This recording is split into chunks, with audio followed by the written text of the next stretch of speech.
तासीर आपके पास्टर जो है वो इसके ऊपर पैगाम सुनाएं, सुनाना भी चाहिए। कुछ भी करें उसका असर होता है, बोलें असर होता है। कोई किसी को गाली दे दे, क्या होता है? अगला एकदम से भड़क जाता है, असर हुआ। कोई बरकत दे, इसी तरीके से बरकत का भी असर होता है। कोई गलत बोले, उसका भी असर होता है।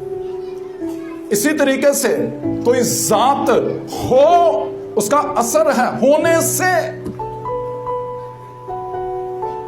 मुझे जो बूढ़े बुजुर्ग हैं उन्होंने ये बताया कि एक पौधा है नीम का पौधा। नीम के पौधे में उसके घर पे होने से, उसके नीचे सोने से वो बीमारियां कम होती हैं जी। नीम के पौधे, उसके होने से एक असर है, होने से एक असर है। काम, खूबी, कलाम, होना, हर चीज जो है वो क्या करती है? असर डालती है। मेरा ये टॉपिक नहीं है, लेकिन आगे बढ़ रहा हूं जी।